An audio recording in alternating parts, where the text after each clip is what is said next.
Kanthi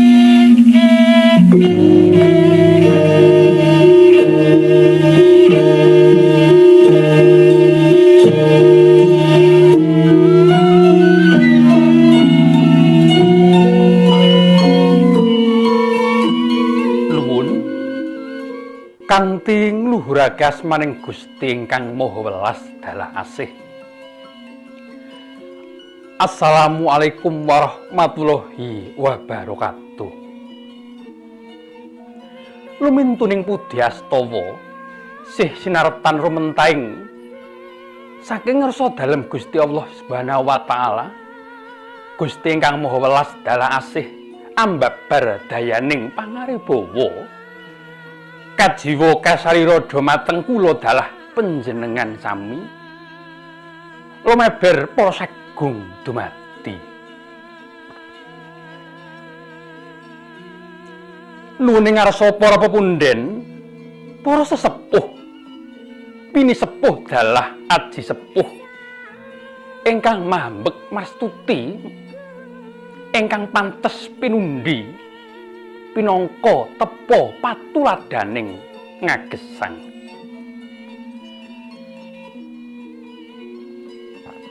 Para pangrumpaka, para pangemban, pangembating praja, satriyaning negari ingkang pinangka dados pandam panduming kawula dasih ingkang pantes sinudarsana. Sangyaning para lenggah kakung Sumawana putri ingkang dahat bagya mulya dalah para pangambyong saking temanten kakung ingkang banget kawula hormati. Mugi tinebena ing dedaka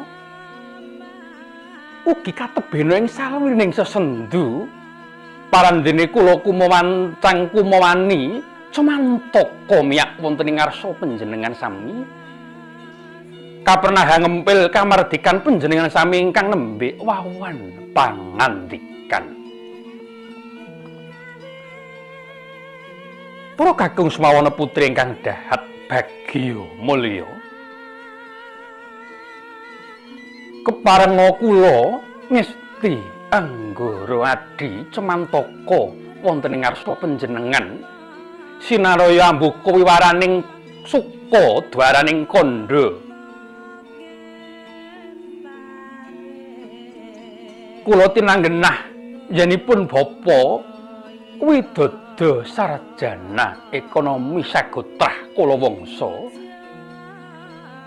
pinangka medharake rantaman ing adicara pawiwahan panggih temanten ingkang luhur barbudining Nuswantara.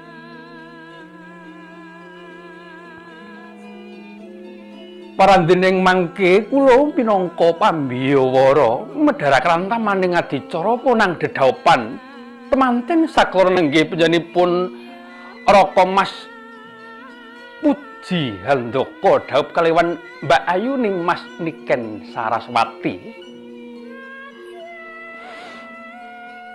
ingkang parandene sampun kaijab ing kala wau enjang tabuh sanga wekdal Nuswantara sisih kilen.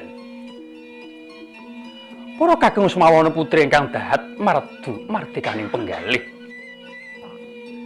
Keparenga kula maosaken rantaman ing adicara inggih menika adicara sepindhah pambuka kanthi sinartan waosan ayat suci Al-Qur'an. Sinambung adicara salajengipun inggih punika pambagya harja. Dungkap adicara salajengipun saksampunipun pambagya harja paripurna inggih adicara panggih temanten kasambet adicara lung tinampi pasrah temanten pengantin kakung. Saksampunipun pasrah lung tinampi temanten kakung adicara salajengipun inggih punika adicara pamedhar sabda ingkang dipun paraganipun Bapa Kyai Khalil Anwar. Para kakung Sumawana putri ingkang sanget bagya mulya. Semangga kita buka adicara menika kanthi waosan bismillah sesarengan. Bismillahirrahmanirrahim. Mugi ing mangke adicara tansah ambabar kabagyan dumateng kula dalah panjenengan sami ingkang sami lenggah tumebereng ingkang kagungan kersa panjenenganipun sak kula wangsa.